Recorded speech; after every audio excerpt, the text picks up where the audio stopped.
Hello everyone, welcome to the Learning Platter CS for the Day 10 class of the mission HTIT. In this class, we are going to revise complete HTML in around 90 minutes. जैसा कि हमने previous class में देखा कि HTML से around 4 to 5 questions आते हैं आपके, तो इन्हीं सभी कॉन्सेप्ट्स को रिवाइज करके चलिए अपने 4 से 5 नंबर पक्के करते हैं. So let's get started.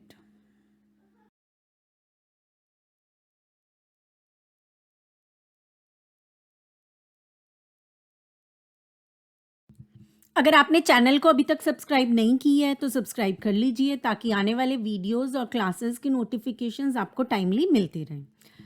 तो चलिए स्टार्ट करते हैं आज का अपना topic without wasting our time. HTML. HTML stands for Hypertext Markup Language and it is used to develop web pages. एक आपकी वेबसाइट क्या होती है? वेबसाइट हम डेली बेसिस पे नंबर ऑफ वेबसाइट्स विजिट करते हैं. तो वेबसाइट क्या है? आपका कलेक्शन ऑफ वेब पेजेस, और उन्हीं को डिज़ाइन करने के लिए हम यूज़ करते हैं HTML. तो किसने डेवलप की थी? किसे फादर ऑफ HTML कहा जाता है? Sir Tim Berners Lee. ये आपका क्वेश्चन 2020 में भी आया हुआ है. ठीक है, तो सर टिम बर्नर्स-ली थे जिन्होंने डेवलप की थी HTML और उन्हें फादर ऑफ HTML कहा जाता है. In 1996, W3C, that is World Wide Web Consortium, became the authority to maintain HTML specifications. Maintain करता है, कौन सी अथॉरिटी है? W3C, that is World Wide Web Consortium. कौन से ईयर में उसे अथॉरिटी दी गई थी? 1996 में. और HTML एक ISO, that is international standard, कब बना? 2000 में. डिफरेंट वर्जन्स अभी तक आपके HTML के आए हुए हैं. तो सबसे पहला जो स्टैंडर्ड HTML स्पेसिफिकेशन था वो था HTML 2.0 और 2.0 जो पब्लिश हुआ था 1995 में. उसके बाद आया HTML 4.01 जो आपका एक बहुत लॉन्ग टाइम भी चला, और ये आपका मेजर वर्जन था HTML का 4.01 जो आप आया था 1999 में. उसके बाद हमारे पास आया HTML 5 जो एक्सटेंशन था HTML 4.01 का, और पब्लिश हुआ था 2012 में. So with the help of HTML you can create your own website. It stands for hypertext markup language. It is not a programming language, it is a markup language. A markup language is a set of markup tags. HTML uses markup tags to describe web pages. HTML is not case sensitive.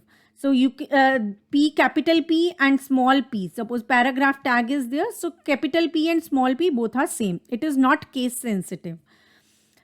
HTML documents contain HTML tags and plain text as well.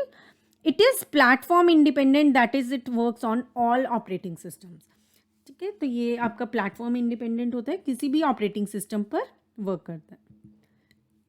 Next, we will see a simple example through which we will understand so many tags. So first one we have doc type and then HTML tag, head tag. This is head section in HTML. In complete this HTML, we have two sections, head section and body section. Two sections are there. So head section in which we can have title tag, and then we have body section. And in this body section, whatever we want to present on our page, we can write down here. And after that, closing tag of HTML. So let us understand quickly about these tags. First one is doc type. And this is doc type declaration indicates the document type and version of HTML. ये आपको क्या बताता है? Document type और version बताता है. हर version की different होती है डॉक टाइप डिक्लेरेशन. और जो यहाँ पे आपको दिख रही है डॉक टाइप डिक्लेरेशन, ये HTML 5 वर्जन में है. ठीक है, वर्जन नंबर 5 में इस तरह से होती है. पहले 4 में, 2 में अलग अलग तरह से होती है हर एक वर्जन में इसकी डिक्लेरेशन. ठीक है, तो ये आप अगर आपसे पूछा जाता है, डिफरेंट आपको दिए जाती हैं ऑप्शंस और उसमें से एक आपकी ये ऑप्शन है, तो HTML 5 में किस तरह से डॉक टाइप दिया जाता है, डॉक टाइप डिक्लेरेशन इस तरह से दी जाती है. Next we have HTML tag. HTML tag क्या है? आपका रूट टैग है. ठीक है, ये आपका क्वेश्चन 2020 में आया हुआ है कि कौन सा HTML हेड, टाइटल और बॉडी में से इनमें से कौन सा रूट टैग है. तो देखिए HTML आपका क्या है? रूट टैग है जो डिस्क्राइब करता है पूरे आपके वेब पेज को. ये क्या है, एक पेयर्ड टैग है। इट मीन्स उसका ओपनिंग टैग भी है और क्लोजिंग टैग भी है। ठीक है, क्लोजिंग टैग में आपका स्लैश आ जाता है। ठीक है, तो आपका क्या है, ओपनिंग टैग और क्लोजिंग टैग होगा तो वो टैग क्या हो जाएगा, paired tag. It has a closing tag also. और सब चीज़ जो भी हम HTML डॉक्यूमेंट में लिख रहे हैं वो सब इन्हीं दोनों टैग्स के बीच में आएगा। It means opening tag of HTML and closing tag of HTML के बीच में ही आएगा। Next we have head tag. Head tag contains information about the document. यहाँ पे ऐसी कोई इंफॉर्मेशन नहीं दी जाती है हेड सेक्शन में जो आपके वेब पेज पे शो होगी। ठीक है, यहाँ पे हम उस डॉक्यूमेंट से रिलेटेड इंफॉर्मेशन देते हैं, that is basically meta data. So here we are not giving any data, this is information related this data. जो भी आपका वेब पेज है उसका टाइटल देना चाहते हैं आप, या ऑथर की इंफॉर्मेशन देना चाहते हैं, डिस्क्रिप्शन देना चाहते हैं कुछ भी वेब पेज से रिलेटेड, तो वो आप यहाँ पे देते हैं हेड सेक्शन में। ठीक है, जो भी आपके वेब पेज का टाइटल है और इसी तरह से बाकी information. It is also paired tag. Next title tag आता है। टाइटल टैग आपका कहाँ दिया जाता है, हेड सेक्शन में दिया जाता है, और ये आपके डॉक्यूमेंट का टाइटल स्पेसिफाई करता है। Next we have body tag. Body tag आपकी सारी इंफॉर्मेशन होती है जो डिस्प्ले होनी है वेब पेज के ऊपर। ठीक है, जब भी कोई वेबसाइट आप ओपन करते हैं तो वहाँ पे जो भी आपको इंफॉर्मेशन विजिबल है वो सब इंफॉर्मेशन दी जाती है बॉडी टैग में। If you want anything to be displayed on the web page, you have to write it within these tags. अगर आप कुछ भी डिस्प्ले कराना चाहते हैं तो इन्हीं बॉडी टैग में आपको देना होगा। नेक्स्ट हमने यहाँ यूज़ किया है heading tag. Heading tag is use to define headings. और H1 आपका क्या है, लार्जेस्ट हेडिंग है, followed by H2, H3, H2, H6। इसे आगे भी हम डिस्कस करेंगे। तो यहाँ पे आपका H1 क्या है, लार्जेस्ट हेडिंग है, और H6 आपका क्या है, स्मॉलेस्ट हेडिंग है। तो ये भी क्वेश्चन आपने पिछले ईयर्स में देखा कि HTML वर्जन 5 में कितने लेवल ऑफ हेडिंग्स हैं। अगर आपने वो वीडियो नहीं देखा है तो उससे भी आप एक बार आप ज़रूर देखिए, उससे क्या पता चलेगा आपको कि किस तरह के क्वेश्चंस आए हुए हैं, तो आप उन चीज़ों पे फोकस करेंगे। अदरवाइज आपको ऐसा लगेगा इस कंटेंट को देख के कि इसमें क्या है, ये तो बहुत सिंपल है, लेकिन जब इसी से रिलेटेड क्वेश्चंस आपको मिलते हैं एग्जाम में तो वो गलत हो जाते हैं। ठीक है ना, तो क्वेश्चंस देखे होंगे तो हम कंटेंट को ऐसे नहीं मानेंगे कि नहीं ये तो बहुत इजी है, हमें सब आता है। So this is H1 to H6, total 6 level of headings are there. और हम एग्जाम में कंफ्यूज हो जाते हैं कि H1 स्मॉलेस्ट है या लार्जेस्ट है। So you have to learn it कि H1 क्या है आपका, लार्जेस्ट है, और H6 क्या है आपका, स्मॉलेस्ट हेडिंग है। तो HTML आपका क्या है, रूट एलिमेंट, क्योंकि it is called the root element because it's at the root of the tree of elements that make up a web page. तो यहाँ पे आपके पास डिफरेंट सेक्शंस है, बॉडी सेक्शन है आपका, हेड सेक्शन है, लेकिन उसके अंदर बॉडी सेक्शंस में हम पैराग्राफ यूज़ कर रहे हैं, डिविजन्स यूज़ कर रहे हैं, हेडिंग्स यूज़ कर रहे हैं, कुछ भी यूज़ कर सकते हैं। हेड सेक्शन में आप अलग अलग चीज़ें यूज़ कर रहे हैं, लेकिन सबसे ऊपर आपका जो रूट होती है ट्री की, वहाँ पे क्या है, HTML। ठीक है, इसी तरह से आपका हेड सेक्शन है। ठीक है, ये हमने देख लिया कि वहाँ पे ही डिस्कस कर लिया सब चीज़ें। इसमें हम स्टाइल शीट्स भी ऐड कर सकते हैं अपने पेज में। टाइटल टैग जो आपका टाइटल देने के लिए यूज़ होता है, और ये कहाँ डिस्प्ले होता है, ब्राउज़र के टाइटल बार में। जहाँ पे भी आपका ब्राउज़र है, ये ब्राउज़र है, उसके ऊपर टाइटल बार में आपका शो होगा जो भी आप टाइटल देंगे। बॉडी टैग इसी तरह से आपका हेड टैग के बाद आता है, और इसमें जो भी कंटेंट आप शो करना चाहते हैं, वेदर टेक्स्ट, इमेजेस और एनीथिंग, यहाँ पे आपका शो हो जाएगा। आपका headings H1 to H6, H1 to H6। So you can see the output. यहाँ पे आपके पास H1 है तो सबसे बड़ा हेडिंग, लार्जेस्ट हेडिंग है ये, और H6 है तो स्मॉलेस्ट हेडिंग है। Next we have paragraph tag. Paragraph tag में आपके पास क्या होता है, P टैग, ओपनिंग क्लोजिंग। तो ये आपका एक पैराग्राफ को इंडिकेट कर रहा है। ठीक है, तो ये डिफरेंट पैराग्राफ्स होंगे, ये लिस्टेड नहीं होंगे आउटपुट में, ये वैसे ही लगा दिए हैं। सो यहाँ पे आपके पास क्या होगा, पैराग्राफ टैग होगा, फर्स्ट पैराग्राफ, उसके बाद नेक्स्ट लाइन से सेकंड पैराग्राफ स्टार्ट होगा, थर्ड लाइन से थर्ड, नेक्स्ट लाइन से थर्ड पैराग्राफ स्टार्ट होगा। ठीक है, paragraph tag. Next we have font tag. Font tag में आपने क्या करने के लिए यूज़ करते हैं, फॉन्ट टैग से की हेल्प से आप क्या कर सकते हैं, फॉर्मेट कर सकते हैं साइज को, type face and colour of the enclosed text. जैसा कि हम सब लोग यूज़ करते हैं वर्ड, एक्सेल, पावर पॉइंट, इसमें हम फॉर्मेटिंग करते हुए फ़ॉन्ट जब चेंज करते हैं तो उसमें यही 3 चीज़ें चेंज करते हैं। साइज़ चेंज कर रहे हैं या हम इधर Arial Black, Courier New, Times New Roman, different faces, type faces आपके पास अवेलेबल हैं, तो इनमें से कुछ चेंज करते हैं या कलर चेंज करते हैं। तो यहाँ ये हम कैसे चेंज करते हैं, तो लेट्स सी दैट। उससे पहले देख लेते हैं कि साइज एट्रीब्यूट जो होता है फॉन्ट टैग का वो वेरी करता है 1 to 7। ठीक है, ये क्वेश्चन इंपॉर्टेंट है, ये कई बार एग्जाम्स में पूछ लिया जाता है। तो आप एच टेट में नहीं आया है लेकिन और एग्जाम्स में पूछा जाता है, तो हो सकता है इस बार आ जाए। ठीक है, तो चलिए देखते हैं कि फॉन्ट कलर किस तरह से स्पेसिफाई करेंगे। देखिए फॉन्ट हमने क्या लिया, फॉन्ट आपके पास यहाँ पे टैग लिया, ये क्लोजिंग टैग है फॉन्ट का। फॉन्ट के अंदर हमने अब क्या लिया, डिफरेंट एट्रीब्यूट्स। ये क्या हैं आपके डिफरेंट एट्रीब्यूट्स एक पर्टिकुलर एलिमेंट के। ठीक है, तो फॉन्ट एलिमेंट है और यहाँ पे ये फॉन्ट का ओपनिंग टैग है, क्लोजिंग टैग है और डिफरेंट एट्रीब्यूट्स हैं और एट्रीब्यूट्स की वैल्यूज़ हमने यहाँ स्पेसिफाई की हैं। तो फॉन्ट में हमने एट्रीब्यूट यूज़ किया कलर, उसमें आप जो भी कलर देना चाहते हैं वो कलर दे देंगे। उसके बाद साइज आप 1 to 7 क्या कर सकते हैं, ले सकते हैं। ठीक है, और उसके बाद फेस, डिफरेंट फेसेस जो भी आप लेना चाहें, जो भी हमारे डिफरेंट वर्जन्स के अकॉर्डिंग अलाउड हैं वो फेसेस हम ले सकते हैं और इसके अकॉर्डिंग हम अपने कंटेंट को डिस्प्ले करा सकते हैं। तो अभी हमने यूज़ किया वर्ड एट्रीब्यूट, तो देख लेते हैं एट्रीब्यूट होता क्या है। जैसे कि हम DBMS में भी बहुत पढ़ते हैं एट्रीब्यूट्स, उसी तरह से यहाँ पे हम HTML में भी वही रोल है उसका। An attribute is use to define the characteristics of an HTML element. जो भी HTML एलिमेंट हम यूज़ करें उसकी कैरेक्टरिस्टिक्स को डिफाइन करने के लिए हम क्या यूज़ करें, attribute. And is placed inside the elements opening tag. जो भी आपका ओपनिंग टैग है, लाइक दिस इज फॉन्ट, इसके ओपनिंग टैग में हम इसे लिखते हैं हमेशा। कोई भी आपका टैग है, पैराग्राफ टैग है या कोई भी और भी डिफरेंट टैग्स हम देखेंगे, table tag, frame tag, forms tag, so many tags are there. सभी चीज़ें टैग्स बेस्ड ही हैं ऑब्वियसली। तो यहाँ पे हम देखेंगे कि जो हमारे एट्रीब्यूट्स हैं वो हम ओपनिंग टैग में लिखते हैं। और एट्रीब्यूट्स के 2 पार्ट्स होते हैं, हर एट्रीब्यूट के 2 पार्ट्स हैं, नेम एंड वैल्यू। सबसे पहले उसकी नेम, जैसे हमने लिखा colour and is equals to quotes में हमने लिखा green, so this is name and this is value. हर एट्रीब्यूट का हमें नेम देना होता है और वैल्यू स्पेसिफाई करनी है। सो नेम क्या है, बेसिकली जो प्रॉपर्टी आप सेट करना चाहते हैं, लाइक किसी पैराग्राफ को अगर आप अलाइन करना चाहते हैं towards the left, towards the right और टूवर्ड्स सेंटर, तो उसके लिए आप क्या एट्रीब्यूट यूज़ करेंगे, अलाइन। और साथ में उसकी वैल्यू, जो भी आप वैल्यू असाइन करना चाहते हैं वो हो सकती है लेफ्ट, राइट और सेंटर। तो जो भी एट्रीब्यूट है उसके अकॉर्डिंग वैल्यूज़ पहले से ही प्री डिटर्मिन्ड है सभी वैल्यूज़, तो उनमें से आप जो भी चूज़ करना चाहते हैं वो आप चूज़ कर सकते हैं।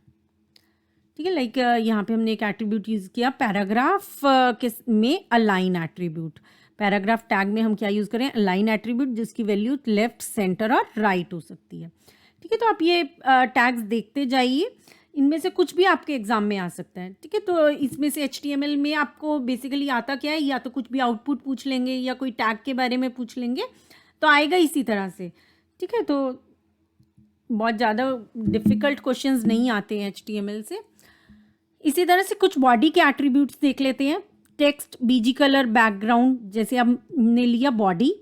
अभी ये क्या होगा, बैकग्राउंड है तो पूरा, जैसे अगर ये सपोज आपका एक वेब पेज है, तो वेब पेज में पीछे कई बार क्या होता है, कोई एक इमेज होती है, तो वो किस तरह से आएगी, बैकग्राउंड से आएगी। अगर हमने ecom.jpg है तो वो आपका पूरे वेबसाइट के क्या होगी, बैकग्राउंड में डिस्प्ले होगी, लाइक थोड़ा लाइट कलर होगा या डार्क होगा, जो भी अकॉर्डिंगली, जो भी जिसको सूट करता है। सो वो इमेज आपकी बैकग्राउंड में आएगी। So that is background is equals to ecom.jpg। और टेक्स्ट, अभी यहाँ पे क्या होगा, जो भी टेक्स्ट विजिबल होगा वो कौन से कलर का होगा, रेड कलर का होगा। The default colour for the regular text inside the document, तो पूरे डॉक्यूमेंट के लिए यहाँ पे हमने क्या कर दिया, रेड कलर कर दिया। और इसी तरह से आगे पर्टिकुलर लाइन के लिए हम जो स्टाइल है या फॉर्मेटिंग है वो चेंज कर सकते हैं। और BG कलर, कई बार हम क्या कहते हैं, जैसे अभी यहाँ पे आप देख सकते हैं कि बैकग्राउंड में क्या है, वाइट कलर है, लेकिन अगर हम इसका अपनी वेबसाइट पे वाइट की जगह ब्लैक शो करना चाहते हैं या कोई और कलर लेना चाहते हैं, तो आप वो चेंज कर सकते हैं with the help of BG colour attribute. ठीक है, अभी वैसे ये जो हैं तीनों ही HTML5 में ऑब्सोलीट हो चुके हैं, नहीं यूज़ होते हैं, स्टिल आपको एट्रीब्यूट्स का पता होना चाहिए कि ये एट्रीब्यूट्स किस लिए यूज़ होते हैं। Next we have HTML elements. यहाँ से आपके क्वेश्चन बनते हैं। जर्नली देखा गया कि 2 से 3 क्वेश्चंस एलिमेंट्स से पूछे जाते हैं। तो चलिए देखते हैं। जो एलिमेंट्स होते हैं वो आपके ब्लॉक लेवल हो सकते हैं, टेक्स्ट लेवल हो सकते हैं और कैरेक्टर लेवल हो सकते हैं। ठीक है, इसका क्या मतलब है कि अगर आप एक वेबसाइट बना रहे हैं तो उसमें आप एक ब्लॉक में भी काम कर सकते हैं। जैसे कि अगर हमने करना है कि एक पैराग्राफ के ऊपर, ठीक है, तो एक पैराग्राफ क्या है, आपका ब्लॉक है। उसमें आपने कुछ भी टेक्स्ट लिखा हुआ है, ठीक है, एक पैराग्राफ में आपने पूरा पैराग्राफ लिखा हुआ है, तो हम उस पर्टिकुलर टेक्स्ट लेवल पे भी कुछ फॉर्मेटिंग कर सकते हैं, कुछ काम कर सकते हैं। सो that is basically text level. और आगे किसी कैरेक्टर के ऊपर अगर हम वर्क करें, लाइक अगर हमने देखा कि स्पेस कैसे आएगा या कॉपी राइट का हमने सिंबल लेकर आना है, सो दैट इज कैरेक्टर एंटिटीज। ठीक है, तो अलग अलग लेवल्स पे हमारा क्या होता है, एलिमेंट्स होते हैं। डिफरेंट एलिमेंट्स, डिफरेंट टैग्स हमारे यूज़ हो रहे हैं, वो अलग अलग क्या है, ग्रुप्स के अकॉर्डिंग बने हुए हैं। ठीक है, तो यहाँ स्टार्ट करते हैं हम। कुछ आपके कोर एट्रीब्यूट्स भी होते हैं जो कहीं पे भी आप यूज़ कर सकते हैं। ठीक है, कोर एट्रीब्यूट्स कौन कौन से हैं आपके यहाँ, ये हम इन तीनों लेवल्स की बात नहीं कर रहे हैं। कोर एट्रीब्यूट्स ये उन्हें हम बाद में डिस्कस करेंगे, जो डिफरेंट लेवल्स के अकॉर्डिंग है। ये कोर एट्रीब्यूट्स हैं, ये आपके किसी भी लेवल पे यूज़ हो सकते हैं। तो कोर एट्रीब्यूट्स कौन कौन से हैं, ID, class, style and title. ID, class, style and title. सबसे पहले देखते हैं आईडी। आईडी अगर हम यूज़ कर रहे हैं एक एट्रीब्यूट, तो वो किस लिए यूज़ कर रहे हैं। आईडी एट्रीब्यूट, जैसे अगर हम देखते हैं, हम अगर आप कहीं पे भी स्कूल में या कॉलेज में टीच करते हैं, लाइक स्कूल या कॉलेज में हैं, ठीक है, तो वहाँ पे हमारे क्या है, स्कूल में डिफरेंट क्लासेस हैं, +1, +2, 9th 10th डिफरेंट क्लासेस हैं। ठीक है, और इसी तरह से कॉलेजेस में भी हैं। अब एक क्लास है, उसमें फर्दर आपके पास क्या है, नंबर ऑफ स्टूडेंट्स हैं। जो नंबर ऑफ स्टूडेंट्स हैं उसमें अगर आपके 9th क्लास में सपोज 60 स्टूडेंट्स हैं, तो 60 स्टूडेंट्स को हमने डिफरेंट रोल नंबर असाइन किया हुआ है। ठीक है, सभी स्टूडेंट्स को हमने क्या किया, डिफरेंट रोल नंबर असाइन कर दिया। उसी तरह से यहाँ पे होगा हमारा आईडी की हेल्प से। अभी हमारे एक वेब पेज में डिफरेंट पैराग्राफ्स हैं, सपोज ये फर्स्ट पैराग्राफ है, फिर सेकंड पैराग्राफ है, फिर आपका कोई थर्ड पैराग्राफ है। ठीक है, तो यहाँ पे हर पैराग्राफ को हम क्या देना चाहते हैं, एक अलग से नाम देना चाहते हैं, एक यूनिक नेम देना चाहते हैं। तो वो हम किसकी हेल्प से करेंगे, आईडी एट्रीब्यूट की हेल्प से करेंगे। किसकी हेल्प से करेंगे, आईडी एट्रीब्यूट की हेल्प से करेंगे। So paragraph ID is equals to first paragraph, this is the first paragraph of text. तो अब ये जो पैराग्राफ है आपका आपके वेब पेज में, इसको हमने एक यूनिक नेम दे दिया। आगे हमने इसको कॉल करना है, जैसे हमने किसी बच्चे को कॉल करना है तो हम रोल नंबर वाइज उसे कॉल कर रहे हैं। ठीक है, तो इसी तरह से हम जब पैराग्राफ के ऊपर, उस पर्टिकुलर पैराग्राफ के ऊपर हमने क्या करना है, कुछ भी फॉर्मेटिंग करनी है या कुछ और करनी है, तो फॉर्मेटिंग भी आपकी ज़रूरी नहीं है कि हम यहीं के यहीं करें, इनलाइन करें। तो वो आपकी अलग अलग लेवल्स होते हैं फॉर्मेटिंग के भी। अब कास्केडिंग स्टाइल शीट जो हम पढ़ते हैं इसमें टॉपिक, तो एक्सटर्नली भी कर सकते हैं हम, इंटरनली भी कर सकते हैं।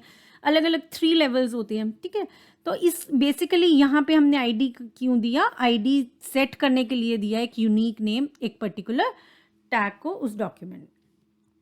ठीक है, नेक्स्ट आपके पास है क्लास। इसी तरह से अब हमारे पास क्या है, डिफरेंट पैराग्राफ्स हैं या और कुछ भी हो सकता है, टेबल्स हों या और भी चीज़ें हैं हमारे डॉक्यूमेंट में, जो भी वेब पेज है हमारा। तो अब डिफरेंट जो पैराग्राफ्स हैं उन्हें हम क्या देना चाहते हैं, एक क्लास देना चाहते हैं, उन्हें एक क्लास असाइन कर देना चाहते हैं। डिफरेंट जो टेबल्स हैं उन्हें एक क्लास में लेना चाहते हैं। जैसे हमने डिफरेंट बच्चों को क्या किया, रोल नंबर असाइन कर दिया। अब उन्हें हमने एक अलग अलग क्लासेस में भी लिया, क्लास 9, क्लास 10, और अलग अलग रोल नंबर्स दे दिए जैसे जैसे बच्चे ने एडमिशन लिया, और उन्हें एक क्लास भी दी हुई है। उसी तरह से हम यहाँ पे इंडिकेट कर सकते हैं कोई भी क्लास टैग्स को। ठीक है, और वो यूनिक नहीं है, ज़रूरी नहीं है कि क्लास यूनिक हो, क्योंकि हम उसमें एक से ज़्यादा पैराग्राफ को सेम क्लास दे रहे हैं। ठीक है, 2 पैराग्राफ्स हैं, 3 पैराग्राफ्स हैं, उन्हें सिमिलर सेम नेम से क्लास दे रहे हैं। तो क्लास ये नहीं ज़रूरी कि हर पैराग्राफ की डिफरेंट होगी। आईडी यूनिक होता है, जो क्लास है वो ज़रूरी नहीं है आपका यूनिक हो। ठीक है, तो इसी तरह से हम यहाँ पे क्या करें, ID is equals to first paragraph and class is equals to important, और जो भी हमारे पैराग्राफ्स हमें ऐसा लगता है कि इंपॉर्टेंट है, उनने हमने क्लास असाइन कर दी इम्पॉर्टेंट। कुछ भी नेम आप असाइन कर सकते हैं। Next we have style attribute. The style attribute is used to add style sheet information directly to a tag. तो स्टाइल शीट इंफॉर्मेशन होती है, तो उसे हम टैग में देने के लिए, डायरेक्टली टैग में देने के लिए हम इस तरह से यूज़ कर सकते हैं, P style is equal to font size 18 points. ठीक है, तो ये सिर्फ आप देख सकते हैं कि इसका मतलब क्या है और कैसे हम इसे यूज़ कर रहे हैं। तो यहाँ पे हमारा क्या होगा, स्टाइल हम फॉन्ट से भी दे सकते थे, लेकिन हम क्या यूज़ करें, स्टाइल एट्रीब्यूट यूज़ करें उसकी जगह। तो फॉन्ट साइज़ आपका 18 पॉइंट हो जाएगा। फॉन्ट अगर फॉन्ट के थ्रू देख देते तो साइज़ आपका कहाँ से कहाँ वेरी कर रहा था, 1 to 7 वेरी कर रहा था। तो अलग अलग पैरामीटर्स हैं, तो यहाँ पे पॉइंट्स के अकॉर्डिंग है, डिफरेंट पैरामीटर्स पे वर्क कर सकते हैं। अगर फॉन्ट टैग के थ्रू आपसे पूछा जाता है तो आपकी रेंज रहेगी 1 to 7। तो स्टाइल में अलग पैरामीटर्स हैं, अलग उसे हम अलग तरह से देख रहे हैं। ठीक है, next we have title attribute. Title attribute आपका क्या कर रहा है, title is use to provide advisory text about a tag और इट्स कंटेंट। सो यहाँ पे टाइटल क्या कर रहा है कि दिस इज, सपोज ये पैराग्राफ में है, this is the first paragraph of text, तो यहाँ पे हमने टाइटल में क्या दे दिया, इंट्रोडक्टरी पैराग्राफ। तो ये सिर्फ बेसिकली उसको क्या है, इंट्रोडक्शन देने के लिए है कि उसके इस पैराग्राफ की इंट्रोडक्शन हो गई, एक टाइटल दे दिया हमने। ठीक है ना, तो indicate that this particular paragraph is the introductory paragraph. उस पर्टिकुलर पैराग्राफ के लिए कुछ टेक्स्ट दे दिया, जैसे अभी कुछ कोई लास्ट पैराग्राफ है तो उसके लिए हम दे सकते हैं कंक्लूजन, या कुछ भी इस तरह से कुछ भी आप दे सकते हैं, उसके कुछ भी advisory text sort of. Next we can have different language attributes. Language attributes में आपके पास क्या होता है, लैंग्वेज एक एट्रीब्यूट हो सकता है जिसमें हम बता रहे हैं, like this is French, this is English, तो उसके लिए हम बता सकते हैं कि कौन सा है, या हम डायरेक्शन बताना चाहते हैं कि राइट टू लेफ्ट है या लेफ्ट टू राइट है। लेफ्ट टू राइट आपका होता है by default, otherwise right to left भी कर सकते हैं हम। तो left to right by default, और राइट टू लेफ़्ट में हम चेंज कर सकते हैं अकॉर्डिंग टू द लैंग्वेज जो होगा वो ऑब्वियसली उसमें होगा।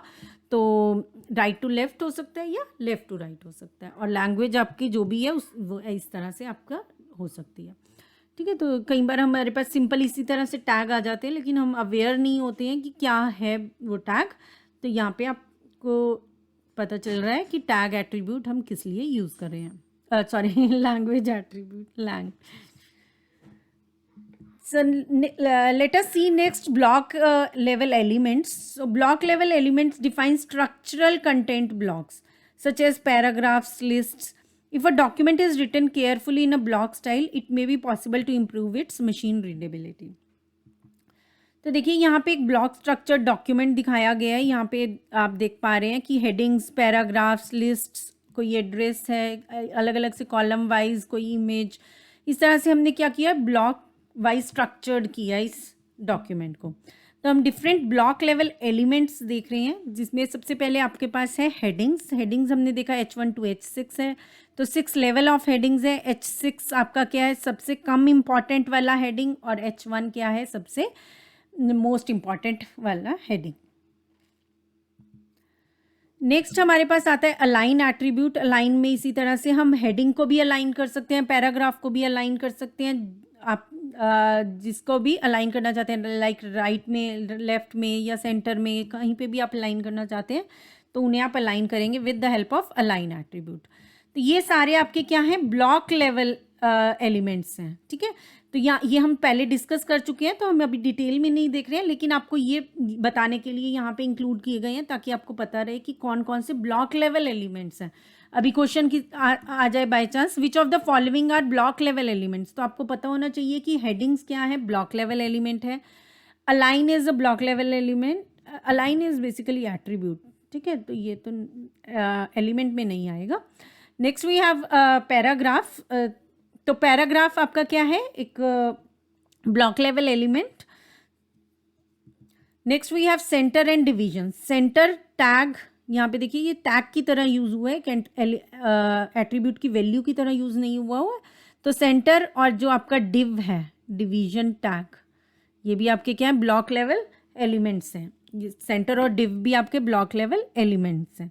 डिव में भी आपने क्या किया, डिवीजन कर दिया बेसिकली। ठीक है ना, तो वो भी क्या हो गया, एक ब्लॉक बन गया, उसे भी आपने अलाइन किया और फिर H1 हेडिंग दिया, पैराग्राफ हेडिंग दिया। Next we have preformatted text.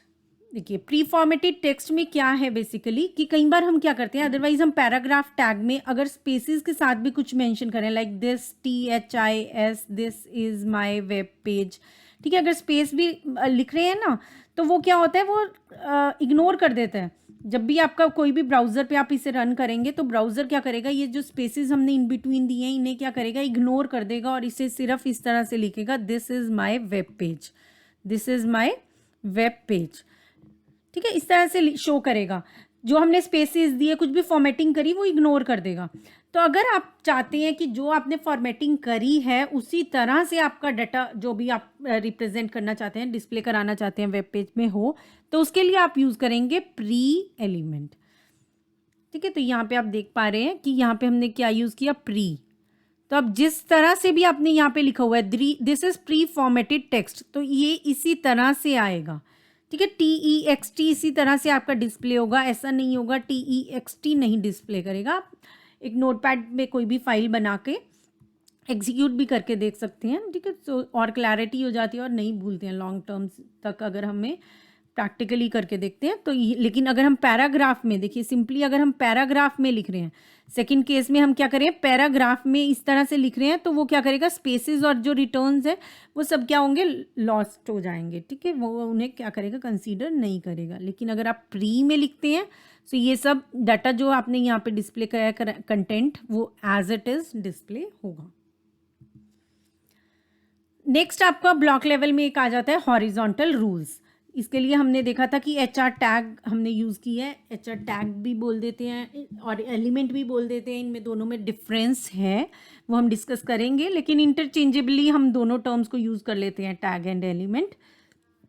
तो HR बेसिकली क्या है, आपका हॉरिजॉन्टल रूल है जो क्या कर रहा है, breaking up the document into visually distinct regions. मतलब आपका इस तरह से एक हॉरिजॉन्टल रूल आ जाता है दो सेक्शंस के बीच में, अगर आप दिखाना चाहते हैं, या ये इस तरह से जैसे आपका दो सेक्शंस हैं तो उसमें आप दिखाना चाहते हैं, तो इस तरह से HR आप यूज़ करते हैं, ठीक है। तो HR टैग आपका यूज़ हो रहा है हॉरिजॉन्टल रूल के लिए, और इसकी आप विड्थ भी सेट कर सकते हैं, जैसे आप देख पा रहे हैं, साइज सेट कर देते हैं हम, विड्थ सेट कर देते हैं, उसका बेसिकली कितने विड्थ से आपका होगा, इस तरह से अगर है तो कितना विड्थ रहेगा, ठीक है। 50% है तो वो स्क्रीन के 50% पे आएगा, ठीक है, जहाँ से भी आपने स्टार्ट किया हुआ है, कितने पिक्सल्स हैं या ऑल दैट। साइज से आपका क्या होगा, जैसे कितना इस तरह से कितना ब्रॉड हो गया वो, ठीक है, तो कितना ब्रॉड आप उसे करना चाहते हैं तो उतना ब्रॉड आप साइज़ की हेल्प से कर सकते हैं। साइज़ 3 दे रहे हैं या साइज़ 10 दे रहे हैं, जो भी आप देना चाहते हैं अकॉर्डिंगली आप दे सकते हैं, ठीक है। उससे भी आप HR को भी अलाइन भी कर सकते हैं। देखिए अगर आपने इस तरफ लेना है तो लेफ़्ट अलाइंड है, अगर इस तरह से लेना है तो सेंटर्ड अलाइन, इस तरह से लेना है तो आप उसे राइट अलाइन कर सकते हैं। ये आपका होता है HR टैग, ठीक है। तो HR टैग, BR टैग से रिलेटेड आपके क्वेश्चंस आते रहते हैं एग्जाम्स में, तो ये आपने ध्यान रखना है। BR टैग आपका किस लिए होता है, सिंगल लाइन के लिए, सिंगल लाइन के लिए आप क्या यूज़ करते हैं, BR tag. BR tag use करते ही आपका एक लाइन का गैप आ जाएगा। नेक्स्ट देखते हैं HTML एलिमेंट का सिंटेक्स क्या होता है, ठीक है। अभी हम बात करें एलिमेंट टैग, तो देखते हैं एलिमेंट का सिंटेक्स क्या है। तो HTML एलिमेंट क्या, स्टार्ट टैग होता है उसमें और एंड टैग होता है और इन बिटवीन कंटेंट होता है, ठीक है। और साथ के साथ वो क्या हो सकते हैं, उसमें एट्रीब्यूट्स और उनकी वैल्यूज़ हो सकती हैं, ठीक है। तो ये आपका एक सिंटेक्स है HTML एलिमेंट का, जिसमें आपके पास क्या है, ये क्या है, स्टार्टिंग टैग, तो ये टैग है, ये एंडिंग टैग है, ये क्लोजिंग टैग बोल रहे हैं, और इन बिटवीन आपके पास एट्रीब्यूट है और वैल्यू है और कंटेंट है। तो इस पूरे को हम क्या बोल रहे हैं, एलिमेंट बोल रहे हैं, ठीक है। इस पूरे को हम क्या बोलते हैं, एलिमेंट बोलते हैं, जिसमें आपका ओपनिंग या स्टार्ट टैग है, एट्रीब्यूट है, वैल्यू है, और जिस भी कंटेंट के लिए आप इसे यूज़ करें वो है, और साथ में एंडिंग टैग है, ठीक है। तो ये क्या है आपका एलिमेंट, तो HTML टैग और एलिमेंट में बेसिकली डिफरेंस क्या होता है, जबकि ये दोनों टर्म्स क्या होती है, इंटरचेंजेबली यूज होती हैं, एज सच ऐसा नहीं है, लेकिन there is a difference between HTML tag and element. HTML element क्या होता है, collection of start tag, attributes and end tag and everything in between. On the other hand, HTML tag is either opening tag or closing tag, which is used to mark the start and end of an element. जो हम tag use कर रहे हैं, like p tag, opening tag and closing tag. And if we are using attributes and the content, इस पूरे को हम क्या बोल रहे हैं, element, और ये क्या है, tags. ठीक है, ये minute सा difference है इनमें. तो इन केस इससे रिलेटेड कुछ क्वेश्चन आ जाए तो आप ध्यान रखिएगा. Tags and attribute names are not case sensitive. HTML में केस सेंसिटिव नहीं है. ठीक है. Next we have, it means the tag paragraph and the tag this defines the same thing. ये चीज़ हम पहले भी देख चुके हैं कि कैपिटल P और स्मॉल p क्या है, आपका सेम ही है. कई बार वैल्यूज़ जो होती हैं वो केस सेंसिटिव होती हैं, कि कई बार हम जो वैल्यूज़ देते हैं वो क्या रहती हैं, केस सेंसिटिव रहती है. देखिए अब नेक्स्ट इससे रिलेटेड हमने देखा प्रीवियस ईयर क्वेश्चंस में, जो प्रीवियस क्लास में हमने देखा कि इससे रिलेटेड बहुत से क्वेश्चंस आए हुए हैं कि which one is void element और which one is not a void element, which one is a paired. तो यहाँ पे आप देख पा रहे हैं कि एम्प्टी एलिमेंट कौन से होते हैं, जो सेल्फ क्लोजिंग या वॉइड एलिमेंट्स होते हैं. सेल्फ क्लोजिंग या वॉइड एलिमेंट्स होते हैं, वो पेयर्ड नहीं होते हैं. They are not container tags. That means you cannot write HR or some content after that closing of HR. BR some content closing of BR.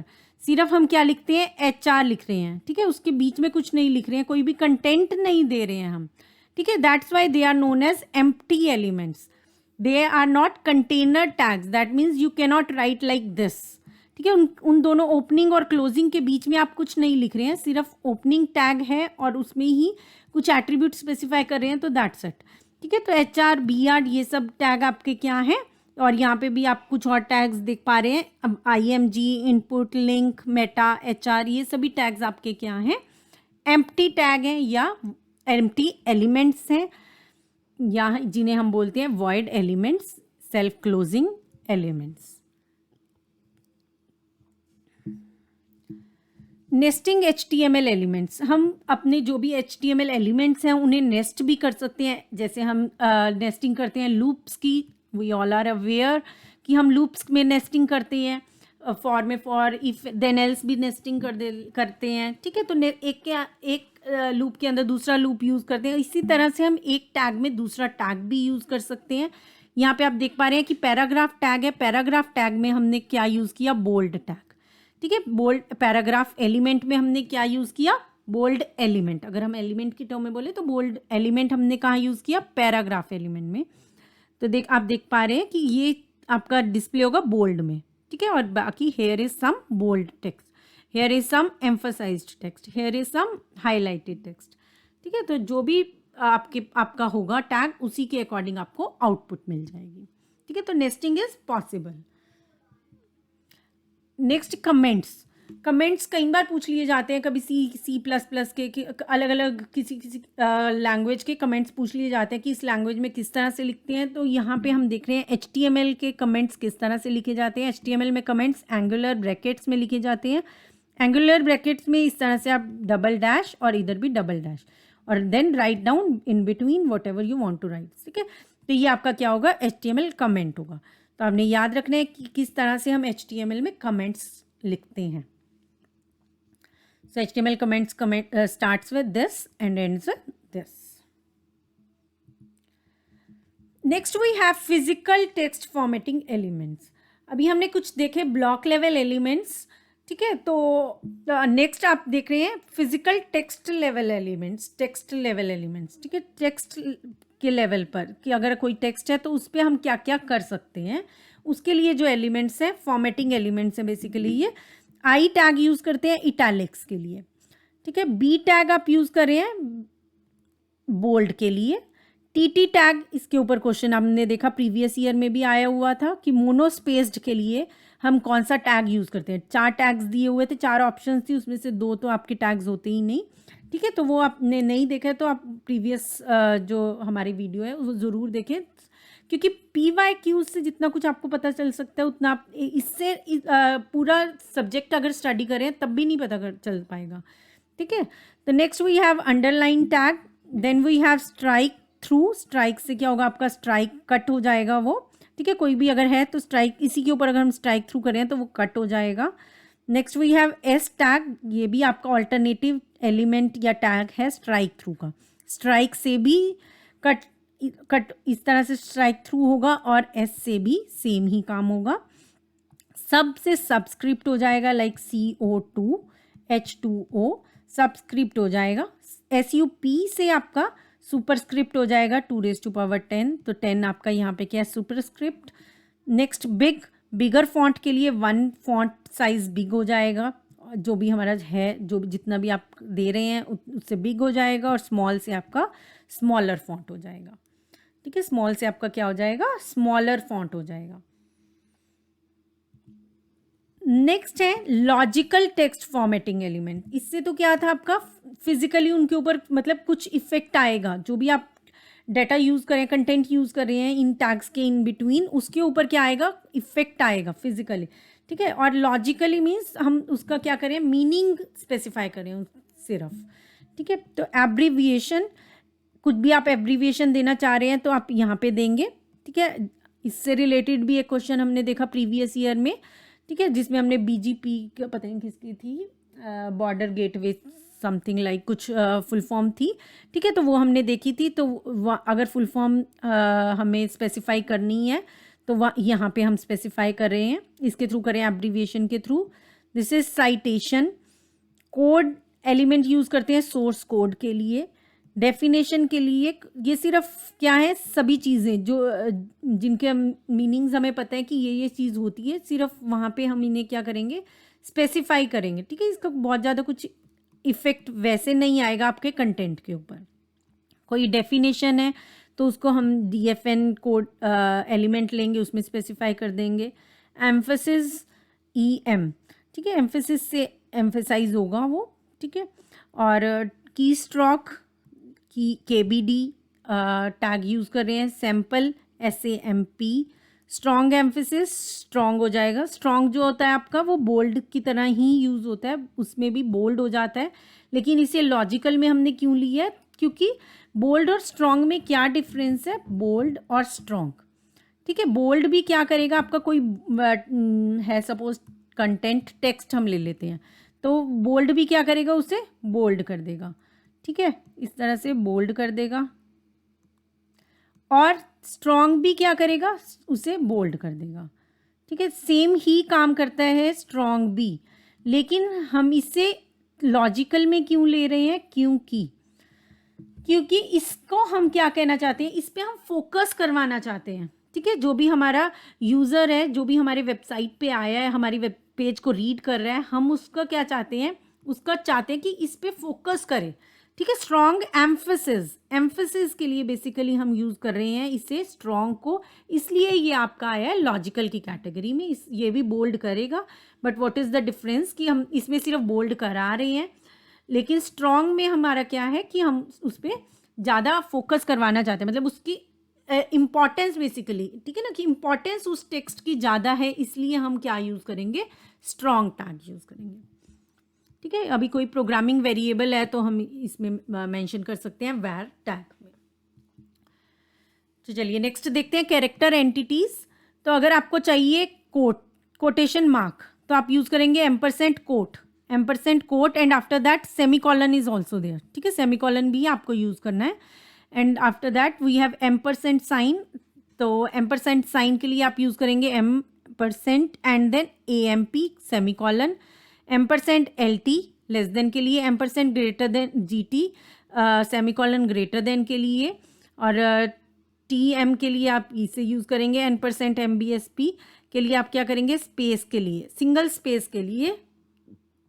Space के लिए आप यूज़ करेंगे ampersand NBSP comma semicolon, sorry. उसके बाद copyright के लिए आप use करेंगे ampersand copy semicolon. Registered trademark के लिए आप यूज़ करेंगे एम्परसेंट REG सेमीकॉलन, ठीक है। तो ये आपकी है कैरेक्टर एंटिटीज़, ये क्या है आपकी कैरेक्टर एंटिटीज़। नेक्स्ट हमारे पास है लिस्ट।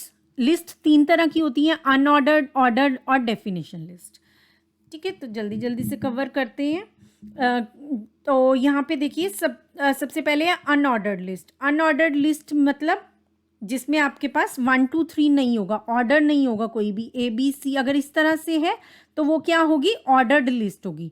अनऑर्डर्ड लिस्ट होगी जिसमें कोई भी पर्टिकुलर सीक्वेंस नहीं है, किसी भी तरह से हम रिप्रेजेंट कर सकते हैं, लाइक दिस, इस तरह से। ये बुलेट्स एंड बुलेट्स जो हम यूज़ करते हैं वो हमारे किस में यूज़ होते हैं, अनऑर्डर्ड लिस्ट में हो सकते हैं। और अनऑर्डर्ड लिस्ट में आपकी टाइप क्या होगी, स्क्वेयर, डिस्क और फिल राउंड या सर्कल। ठीक है, तो 3 तरह से आपके स्पेसिफाई कर सकते हैं। यहाँ पे देखते हैं, जैसे देखिए कि यहाँ पे हमने यूज़ किया, बाय डिफ़ॉल्ट आपका यही आता है सिंबल। ठीक है, जो आपका डिस्क है तो ये आपका बाय डिफ़ॉल्ट होता है। अगर आप स्क्वायर लेना चाहते हैं, इसकी जगह स्क्वायर लेना चाहते हैं या होलो सर्कल लेना चाहते हैं तो वो आप स्पेसिफाई कर सकते हैं। इस तरह से लेना चाहते हैं तो वो आप स्पेसिफाई कर देंगे। नेक्स्ट आपके पास है ऑर्डर्ड लिस्ट। एक बार ये दिखा देती हूँ मैं। देखिए यहाँ पे अनऑर्डर्ड लिस्ट जब भी हम स्टार्ट करेंगे अनऑर्डर्ड लिस्ट, और जब भी आप उसे एंड करेंगे तो अनऑर्डर्ड लिस्ट का क्लोजिंग टैग। इन बिटवीन हमारे पास क्या होता है, लिस्ट। जो भी आइटम्स आप शो करना चाहते हो वो सारी आइटम्स आपके पास आएंगी LI टैग में। वो सारी आइटम्स किस में आएंगी, LI टैग में। इस तरह से चलेगा। ठीक है, तो कई बार आउटपुट दे दें और आपसे पूछे क्या मतलब इस तरह से कोड दे दें और आउटपुट पूछे तो आपको पता रहना चाहिए। तो UL टैग क्या होगा, इस तरह की आउटपुट आएगी। UL टैग में कोई भी बुलेट आएगा और नेक्स्ट जितनी भी आइटम्स हैं तो इस तरह से वो रिप्रेजेंट होंगी। ठीक है, तो लिस्ट के अंदर लिस्ट भी हो सकती हैं। एक लिस्ट के अंदर भी, जैसे हमने देखा, नेस्टिंग ऑफ टैग्स हो सकता है, नेस्टिंग ऑफ लूप्स हो सकता है, नेस्टिंग ऑफ लिस्ट भी पॉसिबल है। तो उस केस में जैसे अगर हम चाहते हैं कि बीट रूट में हम अलग से कैटेगरी दे दें, ठीक है, या जिंजर में हम कैटेगरी दे दें, कोई फ्रेश है या आगे क्या है फर्दर फ्रेश में मिल रहा है या ड्राई है सपोज। ठीक है, ड्राई जिंजर भी होता है, तो इस तरह से कैटेगरी देना चाहते हैं तो हम वो भी आगे लिस्ट में फर्दर सब लिस्ट बना सकते हैं। ठीक है, तो वो लिस्ट के अंदर ही अगेन एक और UL लेना पड़ेगा और आपकी लिस्ट बन जाएगी। ठीक है, तो चलिए नेक्स्ट है आपके पास ऑर्डर्ड लिस्ट। ऑर्डर्ड लिस्ट के लिए हम यूज़ करते हैं OL और आगे लिस्ट डिफरेंट आइटम्स के लिए हम यूज़ करेंगे LI। देखिए इसी तरह से जैसे हमने UL लिया था उसी तरह से OL क्लोजिंग टैग, और लिस्ट हम ले रहे हैं उसी तरह से जैसे हमने UL में लिया था। और 1 2 3 4 आपका इस तरह से रिप्रेजेंट हो गया। बाय डिफ़ॉल्ट 1 2 3 4 आएगा। और भी टाइप्स हो सकती हैं, जैसे कि आपका डिफ़ॉल्ट टाइप यही रहता है 1 2 3 4। आप अपर केस न्यूमरल्स ले सकते हो, I 1 2 3 4।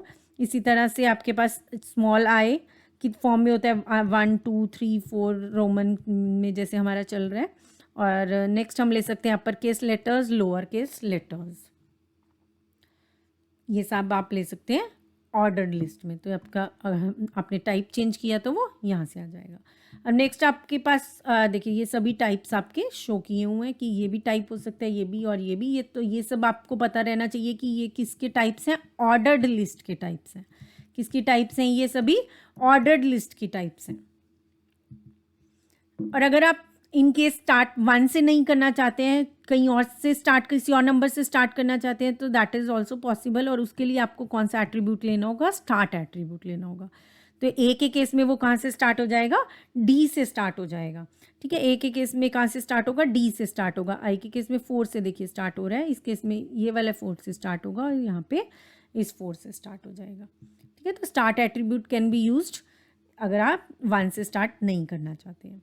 नेक्स्ट आपकी लिस्ट होती है डेफिनेशन लिस्ट। डेफिनेशन लिस्ट में हम जैसे हमारा डिक्शनरीज में होता है वो उस तरह से अगर आप रिप्रेजेंट करना चाहते हो अपने डाटा को, टर्म है फिर मीनिंग है, टर्म है मीनिंग है, टर्म है मीनिंग है, इस तरह से आपका होता है वर्ड मीनिंग।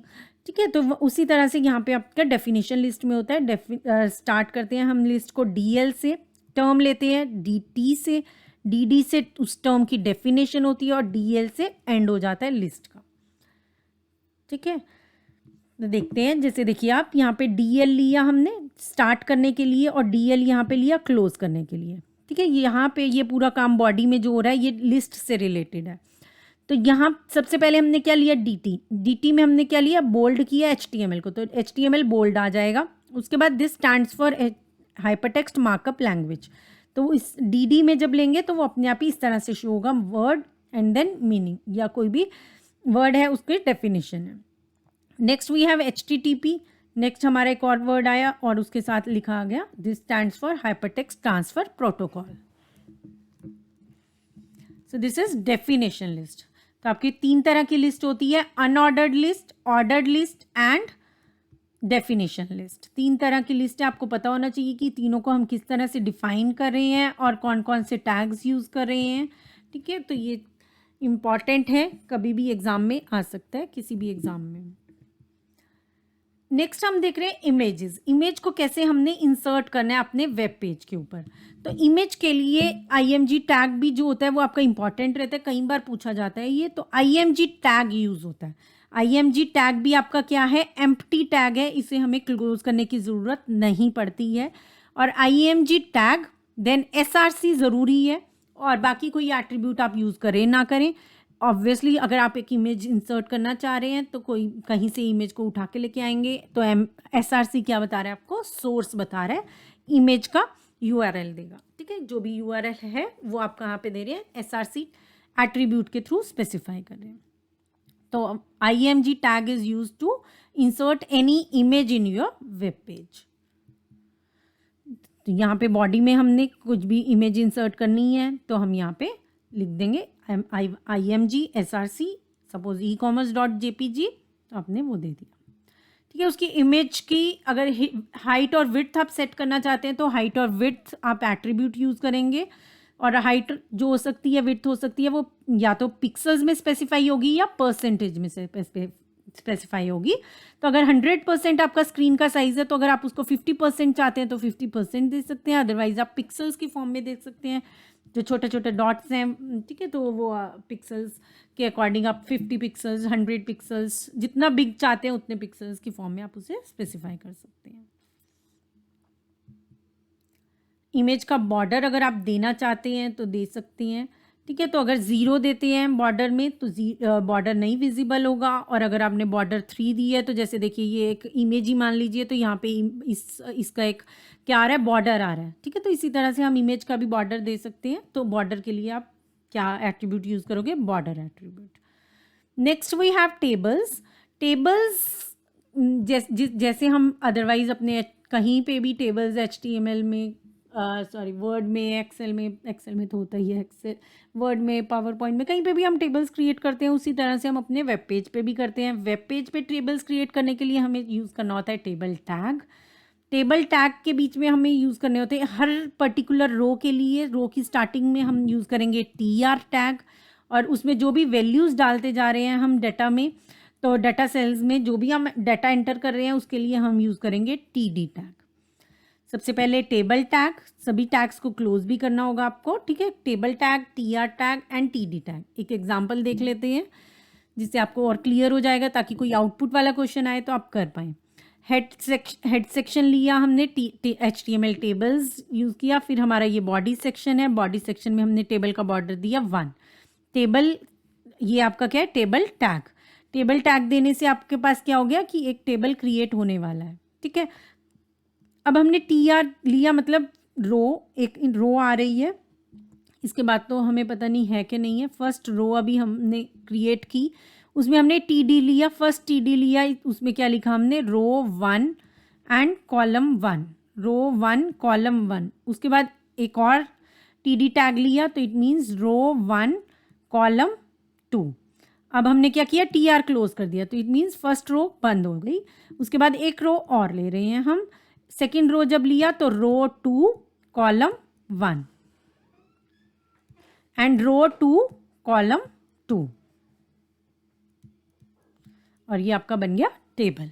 तो इस तरह से हमने क्या लिया, टेबल टैग लिया, आफ्टर दैट TR टैग लिया रो के लिए, और रो जब एक रो खत्म हो जाएगी, जितने भी कॉलम्स या जितने भी डाटा सेल्स आप स्पेसिफाई करना चाहते हैं, उसके बाद उस रो को क्लोज कर दीजिए, और उसके बाद फिर इन बिटवीन TD टैग्स लेकर TD को भी क्लोज करते जाइए।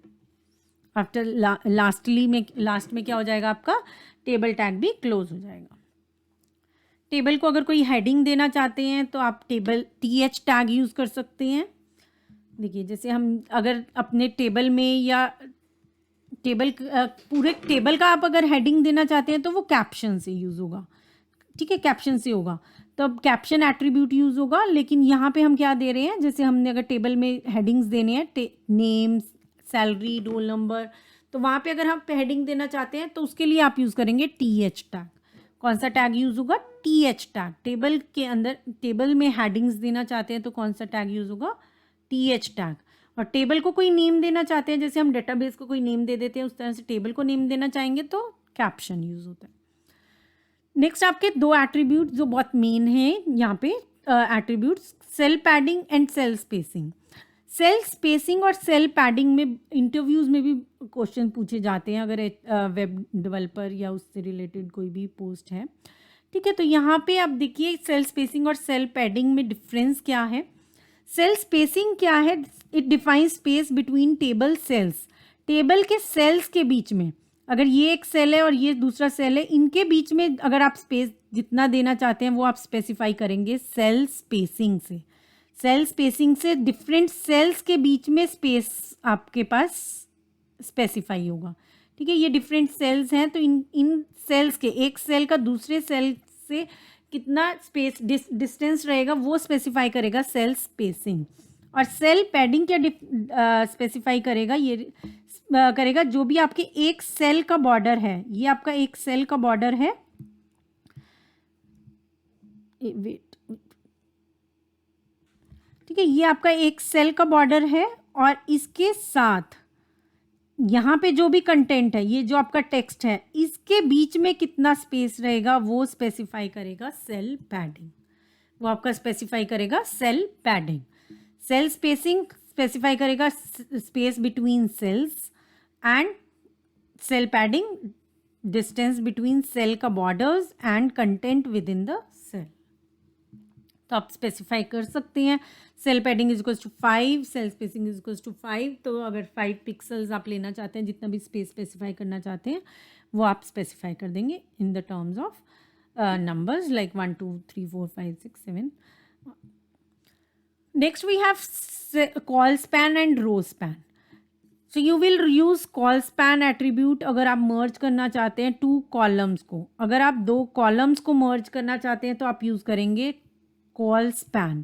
ठीक है, तो इसका आउटपुट क्या हो जाएगा आपका merge करने के बाद इस तरह से। अगर आप merge करना चाहते हैं 2 rows को तो आप यूज़ करेंगे row span। रो स्पैन करने से वो क्या हो जाएगा? इस तरह से हो जाएगा। कॉल स्पैन करने से इस तरह से हो जाएगा। ठीक है, row span and col span to merge two columns और रोज।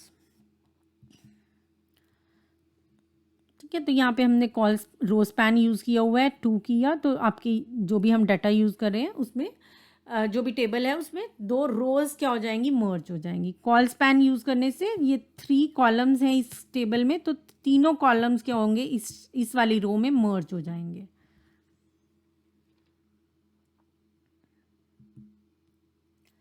टेबल का आप कोई भी बैकग्राउंड भी दे सकते हैं, ऑल्दो ये अभी क्या है, ऑब्सोलीट हो चुके हैं, डेप्रिकेटेड हो चुके हैं ये वाले जो आपके एट्रीब्यूट्स हैं HTML5 में।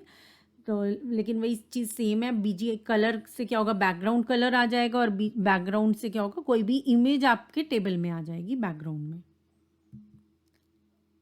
ठीक है, इस तरह से आप यूज़ कर सकते हैं। बॉर्डर की वैल्यू दे सकते हैं, बॉर्डर कलर दे सकते हैं एंड BG कलर दे सकते हैं। टेबल की हाइट और विड्थ भी आप अपने अकॉर्डिंग सेट कर सकते हैं, पिक्सल्स में या परसेंटेज की फॉर्म में। अलाइन भी यूज़ कर सकते हैं आप, अलाइन या वी अलाइन। किस तरह से आप जैसे हम सेट करते हैं कि कोई भी टेबल है उसमें हम सेंटर में अलाइन करना चाहते हैं, हॉरिजॉन्टली अलाइन करना चाहते हैं या वर्टिकली अलाइन करना चाहते हैं, तो उस तरह से भी आप सेट कर सकते हैं कि लेफ़्ट में आए डाटा, सेंटर में आए या राइट में आए। इसी तरह से एक रो में अगर हम चाहते हैं कि टॉप में आए, मिडल में आए या बॉटम में आए, तो वर्टिकली भी अलाइन कर सकते हैं और हॉरिजॉन्टली भी हम डाटा को अलाइन कर सकते हैं टेबल्स में। Next we have linking in HTML. So with the help of linking, we can navigate between different websites by clicking on any particular word, phrase or image. So what actually URL is? URL is Uniform Resource Locator. Every document on the web has unique address. Her document का web के ऊपर एक unique address होता है, ठीक है। World wide web जो हम सुनते हैं, वर्ल्ड वाइड वेब, वहाँ पे सभी जितने भी हमारे डॉक्यूमेंट्स हैं वो सभी का क्या है, एक यूनिक एड्रेस है, और इस एड्रेस को हम क्या बोलते हैं, URL, that is uniform resource locator, ठीक है। और जो आपका URL है वो एब्सोल्यूट भी हो सकता है और रिलेटिव भी हो सकता है। एब्सोल्यूट में हम क्या दे रहे हैं, कंप्लीट एड्रेस दे रहे हैं, ठीक है। और रिलेटिव में हम क्या दे रहे हैं, वेयर द रिसोर्सेज, जहाँ पे हम करंटली हैं उसके बेस पे हम क्या देते हैं, एड्रेस देते हैं, स्पेसिफाई करते हैं। लिंकिंग के लिए हम टैग कौन सा यूज़ करते हैं, एंकर टैग। तो एंकर टैग से आपने देखा है प्रीवियस ईयर क्वेश्चंस, अगर देखे होंगे, आपने नहीं देखे तो प्रीवियस वीडियो में देखिए, तो उसमें आप देख पाएंगे कि जो एंकर टैग है उससे बहुत से क्वेश्चंस आए हुए हैं। तो एंकर टैग यूज़ होता है आपका लिंकिंग के लिए डॉक्यूमेंट्स की, और क्या सिंटेक्स रहता है इसका, anchor tag after that href which is reference, and then document का URL और जो भी एट्रीब्यूट्स आप देना चाहते हैं और जो भी टेक्स्ट के ऊपर लिंकिंग करना चाहते हैं, ठीक है। जिस भी टेक्स्ट के ऊपर आप लिंक क्रिएट करना चाहते हैं वो लिंक, और after that anchor tag closed. देखिए यहाँ पे एक एग्जांपल है, यहाँ पे अब ये वर्ड है अगर NIT, तो NIT के ऊपर क्या आएगा, लिंक आएगा हमारे वेब पेज के ऊपर, यहाँ पे लिंक आएगा, इसके ऊपर जब हम क्लिक करेंगे तो क्या ओपन हो जाएगी, NIT KKR की या कोई भी और जो भी आप लिंक देना चाहते हैं वो वेबसाइट ओपन हो जाएगी, ठीक है। एंकर टैग यूज हो रहा है आपका लिंकिंग के लिए। एक आप यहाँ पे देख पा रहे हैं टारगेट एट्रीब्यूट, ठीक है। तो टारगेट एट्रीब्यूट क्या होता है कि हम जिस भी वेब पेज में हैं, ठीक है, जहाँ पे भी हम वेबसाइट पे वर्क करें, आपने देखा होगा कई बार तो क्या होता है उसी वेब पेज पर ही ओपन हो जाता है जो जिस पे भी हम क्लिक कर रहे हैं। कई बार क्या होता है नई विंडो में ओपन होगा, ठीक है, या कई बार होता है नए टैब में ओपन होगा। सो वो हम किस तरह से स्पेसिफाई करते हैं, टारगेट एट्रीब्यूट से स्पेसिफाई करते हैं। तो टारगेट एट्रीब्यूट की डिफरेंट वैल्यूज़ हो सकती हैं, blank, self, parent, top, frame name. तो ब्लैंक से वो कहाँ ओपन होगा, न्यू विंडो या टैब में ओपन होगा। सेल्फ से वो कहाँ होगा, सेम ही विंडो या टैब में ओपन होगा। पेरेंट से जो भी लिंक्ड डॉक्यूमेंट्स हैं वो सारे पेरेंट फ्रेम में ओपन होंगे, ठीक है, अगर फ्रेम्स हैं, इन केस फ्रेम्स हैं तब। टॉप में क्या होगा, लिंक डॉक्यूमेंट्स फुल बॉडी में, जो भी पूरी विंडो की पूरी बॉडी होगी उसमें ओपन हो जाएंगे, ठीक है। और अगर नेम दे देते हैं आप तो उस पर्टिकुलर नेम फ्रेम नेम में होंगे, ठीक है, वो फ्रेम्स के केस में होगा। अगर डिफरेंट फ्रेम्स हैं, ठीक है, अगर डिफरेंट फ्रेम्स हैं, जैसे अलग सेक्शंस में डिवाइडेड है आपका पूरा वेब पेज, तो उस केस में अगर यहाँ पे लिंक करें तो हो सकता है आप इस फ्रेम का नाम दे रहे हैं तो वो चीज़ यहाँ पे ओपन हो, ठीक है। अगर फ्रेम्स हैं तो वो फ्रेम्स के अकॉर्डिंग जो भी फ्रेम का नेम देंगे हम उसमें ओपन होगा document. So linking can also be done to a page section, जैसे हमने देखा कि टॉप और बॉटम का एक एग्जांपल मैंने दिया था पहले भी, तो कि अगर हम बॉटम पे क्लिक कर रहे हैं सपोज, तो हम क्या करेंगे, मूव कर जाएंगे बॉटम और किसी सेक्शन पे, या 1 2 3 हम देखते हैं कि अलग अलग पेजेस हैं, या कुछ भी टर्म्स पे क्लिक करते हैं तो उस पर्टिकुलर टर्म जहाँ पे है उस लोकेशन पे हम क्या करते हैं, मूव कर जाते हैं, ठीक है। हमारा वेब पेज वही शो करता है हमें। तो वो चीज़ क्या कहलाती है, linking to a page section. तो इसमें दो चीज़ें करनी है, आपने दो काम करने होते हैं। एक तो सबसे पहले जिस भी जगह पे आप मूव कराना चाहते हैं उस जगह पे आप नाम दोगे, उस जगह का क्या दोगे, आप नेम दोगे, ठीक है। सेकेंडली आप रेफरेंस क्रिएट करोगे, ठीक है। तो यहाँ पे देखिए, जैसे अगर हमारे पास यहाँ पे हमने कुछ भी लिखा हुआ है, दिस सपोज यही है आपके पास सेक्शन, तो ये आपका क्या है, टॉप है, और यहाँ पे क्या है, ये बॉटम है। सॉरी गलत कर दी ना, यहाँ पे हम लिखना चाहते हैं कि हम यहाँ से कहाँ मूव करना चाहते हैं, बॉटम में मूव करना चाहते हैं, और यहाँ से हम क्या करना चाहते हैं, टॉप में मूव करना चाहते हैं, ठीक है। तो यहाँ इस वाले जगह पे, यहाँ पे क्योंकि बॉटम पे क्लिक करेंगे तो हमें जो ब्राउज़र है वो कहाँ ले जाएगा, इस सेक्शन पे ले जाएगा, और टॉप पे क्लिक करेंगे तो हम कहाँ मूव कर जाएंगे, यहाँ पे मूव कर जाएंगे, ठीक है। तो अब हमें करना क्या होगा, सबसे पहले इस जगह को, इस पैराग्राफ को एक नेम दे देंगे हम, इस पैराग्राफ को नेम देंगे टॉप, ठीक है। इस पैराग्राफ को हम नेम क्या देंगे, टॉप। और सेकेंडली हमें क्या करना होगा, यहाँ से जब हम इस टॉप पे लिंक क्रिएट कर रहे हैं तो वो लिंक क्रिएट करना है जैसे हम पहले कर रहे थे, ठीक है, सिर्फ एक नेम को और यूज़ करना है, ठीक है। थोड़ा सा एग्जांपल से देखते हैं तो ज़्यादा क्लियर होगा, थोड़ा सा चलिए देखिए, जैसे अभी हमने यहाँ पे क्या लिया, कुछ स्पेसिफाई कर रहे थे तो हमने यहाँ पे क्या दे दिया, एक नेम दे दिया टॉप। क्या दिया हमने, नेम दिया टॉप, और साथ में जहाँ रेफरेंस क्रिएट करे थे गो टू द टॉप लिखा है, यहाँ पे हमने क्या किया, एक रेफरेंस दे दिया। ठीक है, नहीं तो यहाँ पे इतना बड़ा देने की भी ज़रूरत नहीं है। अगर अलग फाइल हो तब इस तरह से देना है, और अगर आप सिर्फ उस सेक्शन पे जा रहे हैं तो टॉप लिखेंगे, और किसी और पेज के टॉप में जा रहे हैं या बॉटम में जा रहे हैं तो अकॉर्डिंगली स्पेसिफाई करना है। ठीक है, तो इस तरह से होता है। ये थोड़ा सा है, टेढ़ा सा है टॉपिक, इसको हम अलग ही वीडियो में कवर करेंगे।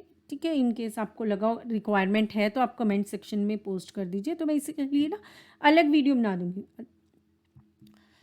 तो देखिए नेक्स्ट क्या है आपके पास, HTML लिंक कलर्स। तो an unvisited link, visited link and active link. तो यहाँ पे आपके पास क्या होता है, जब भी हम बाय डिफ़ॉल्ट क्या होता है, लिंक कैसे होता है आपके पास, बाय डिफ़ॉल्ट तो ये सब लिंक्स होते हैं और आप उन्हें चेंज भी कर सकते हैं।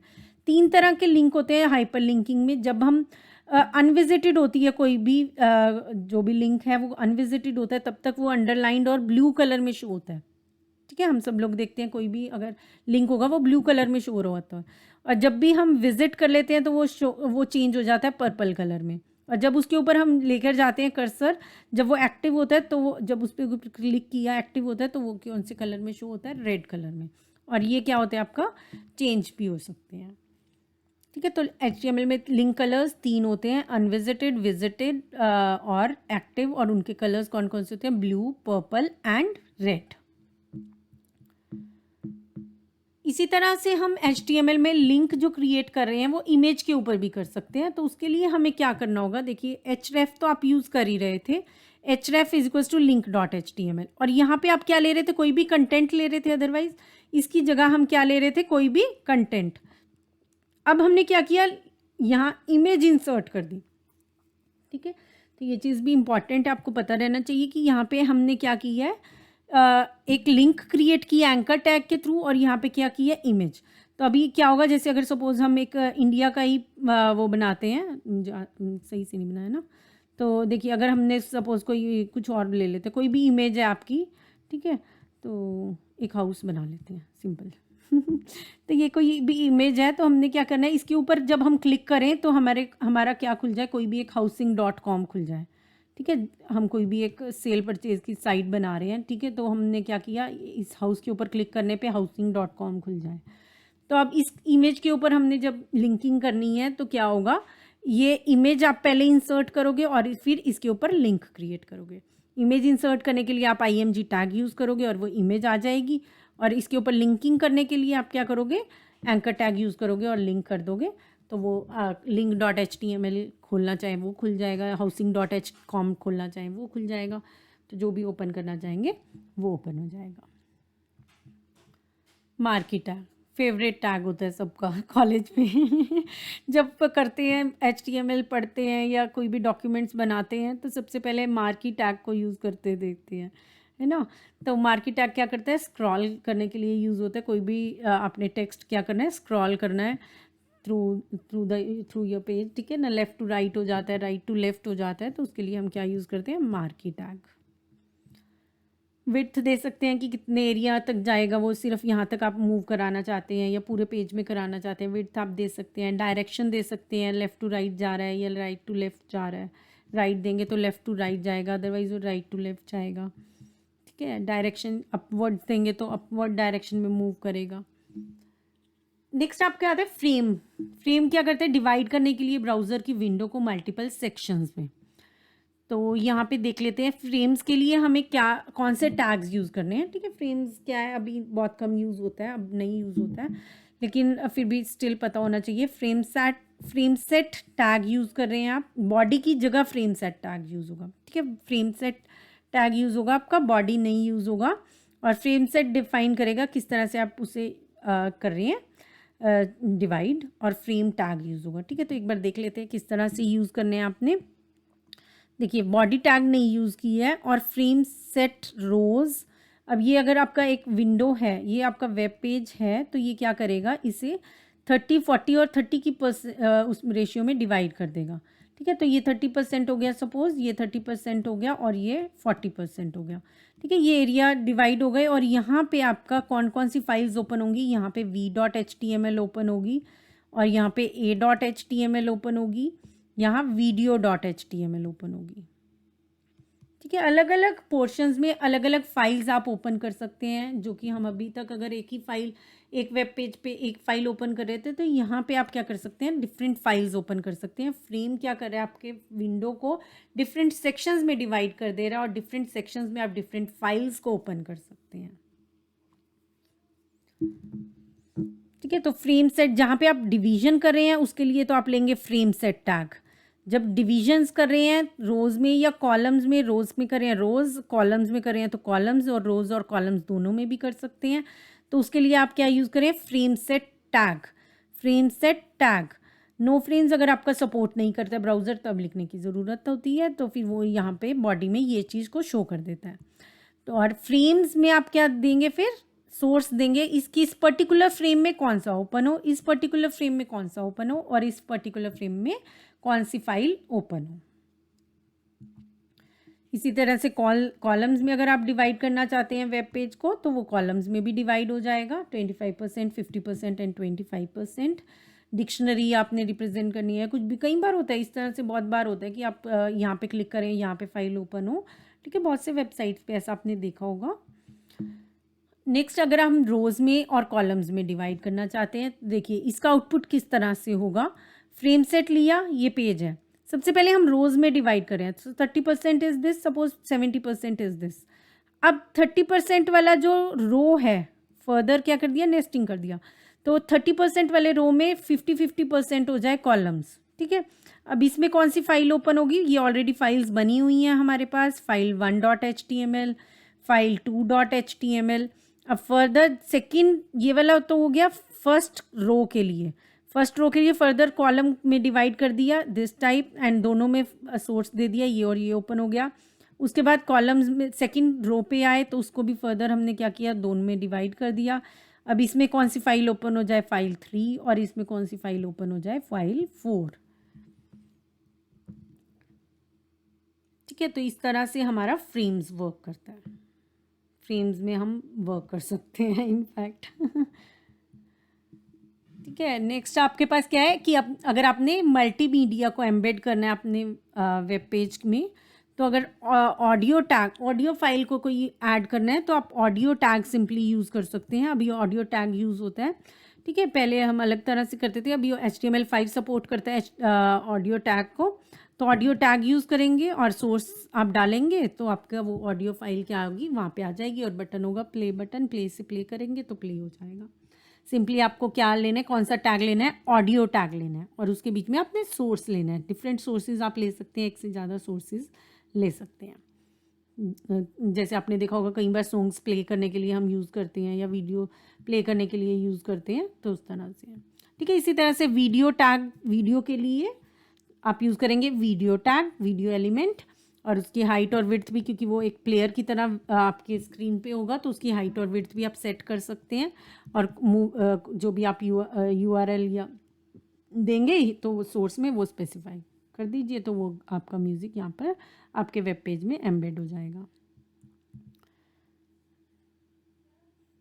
ठीक है, एम्बेड टैग भी होता है, वो भी हम यूज़ कर सकते हैं, एम्बेड टैग। ठीक है, और एम्बेड टैग क्लोज, तो जो भी आप फाइल देंगे वो आपका क्या हो जाएगा, आपके वेब पेज पे आ जाएगा और उसे आप प्ले कर सकते हैं, यूज़ कर सकते हैं। Next we have HTML forms and this will be the last topic. और HTML फॉर्म्स में हम डाटा कलेक्ट करते हैं जर्नली। ठीक है, फॉर्म्स का क्या स्ट्रक्चर रहता है, फॉर्म्स के लिए हम क्या टैग यूज़ करते हैं, एलिमेंट टैग्स होते हैं, ओपनिंग टैग, फॉर्म टैग और क्लोजिंग टैग, और ये आपका फॉर्म एलिमेंट बन जाता है। ठीक है, इस तरह से अगर आपने फॉर्म डिज़ाइन करना है तो इसमें हमारे बहुत सी कंट्रोल्स यूज़ होते हैं, text input control, check box control, radio box, select box, file select, hidden control, clickable button, submit and reset button. तो सबसे पहले देखते हैं हम इनपुट टेक्स्ट कंट्रोल्स, जिसमें हम इनपुट करा रहे हैं टेक्स्ट के थ्रू यूज़र से। तो सिंगल लाइन भी हो सकता है वो कोई पासवर्ड हो या मल्टी लाइन हो। ठीक है, तो सिंगल टेक्स्ट में इस तरह से हम नेम यूज़ करा रहे हैं, तो इसके लिए हम क्या यूज़ करेंगे, input type is equals to text. अभी सबके सिर्फ यही चीज़ देखेंगे हम कि किस तरह से हम यूज़र से एंटर कराते हैं। तो input type is equals to text अगर लिखा है तो वो किसके लिए है, टेक्स्ट बॉक्स आपके पास आ जाएगा और जो कि होगा single line, that will be single line. ठीक है, पासवर्ड के लिए आप क्या लेंगे, input text is equals to password. Input text is equals to password लिखा है तो वो किसके लिए होगा, पासवर्ड के लिए होगा। ठीक है, तो डिफरेंट आपके पास ऑप्शंस में पूछ लिया जा सकता है कि पासवर्ड के लिए आप क्या यूज़ करेंगे, सिंगल लाइन के लिए क्या यूज़ करेंगे। तो आपने अगर देखा होगा, पढ़ा होगा, तो इजीली आप आंसर कर पाएंगे। इसी तरह से अगर मल्टी लाइन जैसे डिस्क्रिप्शन कहीं पे लिखनी है तो उसके लिए क्या यूज़ होता है, टेक्स्ट एरिया। उसके लिए क्या यूज़ होता है, टेक्स्ट एरिया। सिंगल लाइन के लिए आप क्या यूज़ करें, input type is equals to text, input type is equals to text. Password के लिए इसी तरह से यहाँ पे हम यूज़ कर लेंगे type is equals to password.